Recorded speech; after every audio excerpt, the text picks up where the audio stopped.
Est-ce que vous avez senti qu'à Lyon, il y a une sorte de joie là, ces jours-ci par rapport au retour de Gérard Collomb?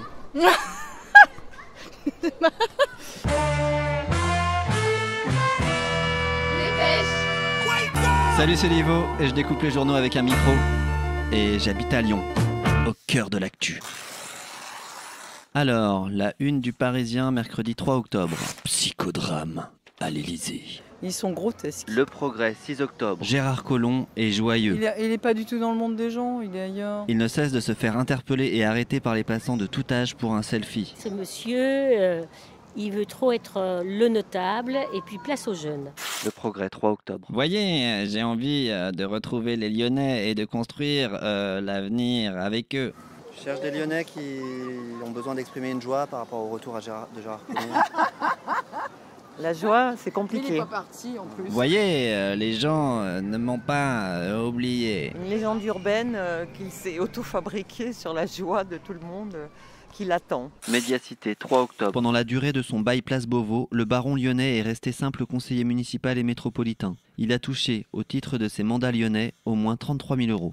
En plus, je postulais à un poste à la mairie, mais j'ai pas été prise aujourd'hui. C'est marrant. Le Monde, 4 octobre. Il est vieux quand même. Au sein du gouvernement, Gérard Collomb était surnommé Son Altesse Sénilissime. Le fait qu'il soit vieux, c'est mieux que d'avoir un jeune.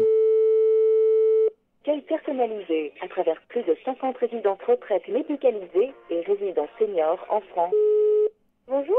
Oui, bonjour, je vous appelle pour le placement d'une personne. Oui, il est âgé. Il a 71 ans. Il n'est plus du tout en mesure d'assurer son autonomie, sa sécurité, et puis celle des autres aussi. Oui, d'accord, c'est un peu compliqué. Il a des troubles cognitifs ou... Disons il n'est pas vraiment à l'écoute des autres, il est assez autoritaire. Oui. Alors oui, il y a aussi une chose, c'est qu'il n'aime pas trop les étrangers. Je ne sais pas si dans votre établissement, il y a des personnes... Dans le personnel, oui. Ah ouais. Oui, alors c'est vrai que je comprends ce que vous me dites. Après, je peux faire, monsieur, c'est vous envoyer de toute façon une documentation. Ouais. Alors, je vous écoute. Vous êtes monsieur Collomb. Donc, monsieur Collomb. Gérard. Gérard, d'accord. Oui, j'avais une dernière question. Pour le vaccin pour la grippe, vous les faites absolument à tout le monde ou il y a des dérogations? Et pendant ce temps-là, La Croix, 7 octobre. dans une soixantaine de villes, des manifestants se sont réunis pour réclamer un pavillon pour l'Aquarius et dénoncer l'inaction criminelle des gouvernements européens. Le Progrès. Lyon, 1 millier de citoyens ont manifesté pour le sauvetage en mer des migrants. Bonjour, excusez-moi mesdames. Dites-moi, c'est un rassemblement pour fêter le retour de Gérard Collomb à Lyon? Il y a un rassemblement pour le retour de Gérard Collomb? Bah j'imagine, non, quand même. Non, quand même pas. J'espère pas. Il ne félicitera pas ses équipes pour l'arrestation de Redouane Faïd, le braqueur le plus non, mais moi, ça célèbre doit de faire un France, sérieux a été coup, quand cueilli à même. Creil, dans l'Oise, après 3 Redouane mois de Faïd. cavale. Society, 26 juillet 2018. Depuis son évasion par hélicoptère de la prison de Réau le 1er juillet, Redouane Faïd est l'homme le plus recherché de France. Non mais moi Redouane c'était un peu mon espoir dans le game médiatique de cette saison quoi, c'était un peu... Les keufs croient que ce sont les Corses qui l'ont fait s'évader. Tu sais c'est ce genre de personnage qui intervient un peu dans les infos mais pour te venger. Ce sont seulement des mecs qui l'aimaient bien et qui ont des couilles. Il arrive comme ça entre les catastrophes naturelles, les Salamé, les djihadistes, les baisses d'impôts pour les riches, Michel Onfray, l'extrême droite au Brésil. En 1981, Faïd a 9 ans. Bien quoi quand même. Il est entendu pour un vol dans une école maternelle. Une sorte de Robin des Bois. Le pactole, des billes et un disque de Chantal Goya. Même si c'est pas le cas, t'as envie d'y En croire. 90, Redouane braque sa première banque. Il est plutôt beau gosse. Il file quelques minutes après le casse au lycée où il est scolarisé en terminale. Il s'échappe de prison alors qu'elles sont ultra sécurisées. Le Monde, 2 juillet. En 2010, il est surnommé l'écrivain dans les rangs de la police après la parution de son autobiographie. Il bluffe tout le monde. Redouane Faïd fait alors la tournée des plateaux de télé en chemise blanche, assurant avoir tourné la page. En plus, à chaque évasion, à chaque procès, il en profite pour faire toute une dénonciation des longues peines, des conditions carcérales. Il purgeait une peine de 25 ans de prison pour un braquage qui avait mal tourné et entraîné la mort d'une jeune policière, Aurélie Fouquet. Non, l'histoire de la policière, il a toujours nié qu'il était là. Redouane Faïd a été condamné 2 fois aux assises. Légitime défense. 10 ans pour son évasion de la prison de Lille.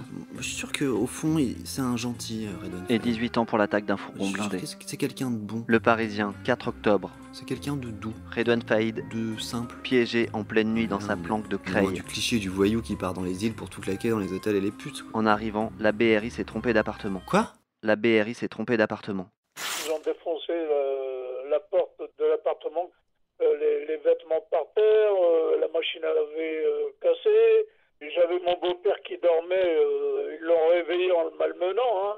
Mais qu'est-ce qu'ils lui ont fait exactement? Ils l'ont levé du lit en lui disant haut les mains. Il a 87 ans, il dormait dans un sommeil profond, le pauvre, il a eu peur, il aurait pu être victime d'une crise cardiaque. Hein. Et alors vous saviez qu'il était là, Redouane Faïd? On se doutait même pas qu'il était là. Et vous étiez déçu qu'il soit arrêté? Déçu, non, bon, justice se fasse, hein, mais on se trompe pas. Il aurait pu y avoir une bavure policière, un arrêt cardiaque.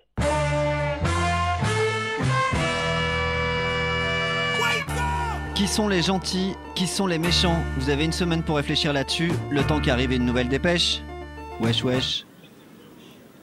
Après un week-end de casse-texte, et sur la proposition du Premier ministre, le président a nommé Monsieur Redouane Faïd, ministre d'État, ministre de l'Intérieur. Monsieur Bernard Tapie, ministre de la Justice et de la Santé. Monsieur Gilbert Monsanto, ministre de l'Agriculture et de la Transition écologique.